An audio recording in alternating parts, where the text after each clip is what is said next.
Kaj mislite? Kakšen je potencial slovenskega kmetijstva, da zagotovimo samooskrbo?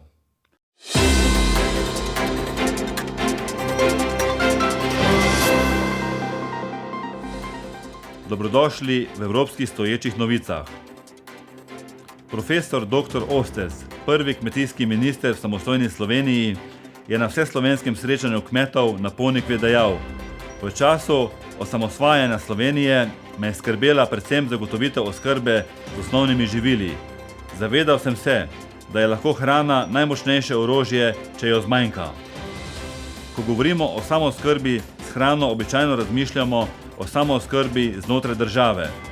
V zvezi s samooskrbo na to znamo povezati vse vidike, ki so pomembni za njeno zagotavljanje, predvsem, da s strateškimi usmeritvami v kmetijstvu zagotovimo razvoj vseh potencialov. Profesor Osterc je tudi omenil pomembnost zavedanja, da kmetje sodelujemo pri zagotavljanju nacionalne prehranske varnosti, ki omogoča državi preživetje. Če sedaj, po 30 letih o samostojnosti Slovenije pogledamo, kakšen je evropski pogled na samooskrbo, bi dejali, da ni pomembna le samooskrba znotraj države, ampak je v povezavi z državami članicami Evropske unije geostrateško pomembna samooskrba v regiji, kjer so pomembne naše strateške partnerice, predvsem sosednje države, ki kupijo največ proizvodov kmetij, kot tudi končnih proizvodov živilsko-predelovalne industrije. Slovensko kmetijstvo ima izjemen potencial, katerega v zadnjih letih nismo zadostno usmerili v večjo razvojno naravnanost in graditvi povezovalne zgodbe v celotni vertikalni strukturi kmetijske proizvodnje, pridelave, predelave in v nadaljevanju uspešnega trženja.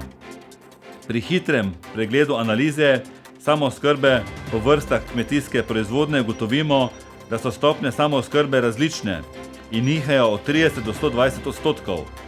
Ne glede na to, če je stopnja samooskrbe v določenih segmentih živilske proizvodnje višja, to ne bi smela biti omejitev, da ne bi razvijali tudi tistega področja, kjer je potencial zelo močan tudi z dodatnimi spodbudami kmetijske politike.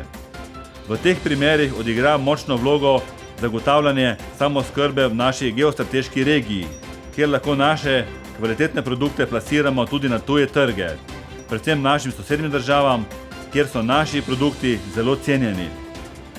Strani več uspešnih živilsko-predelovalnih podjetij kmetovalci dobivajo pobude za razširitev kmetijske proizvodnje, ker živilsko-predelovalna podjetja potrebujejo močno zaledje primarne kmetijske proizvodnje kmete, da lahko na trgu nastopajo kot strateški partnerji. Glede na močan potencial slovenskega kmetijstva, trenutno z vsakim dnem zelo veliko izgubljamo, ker ne izkoristimo vseh potencialnih danosti, s katerimi bi lahko razvili močno povezanost slovenskega kmetijstva. Nujne so hitre in učinkovite spremembe v strategijah, ki bodo usmerjale nadaljnji razvoj kmetijstva. Ne živite v preteklosti, ne sanjate o prihodnosti, ampak osredotočite se na sedanjost, da bomo skupaj ustvarili lepšo prihodnost.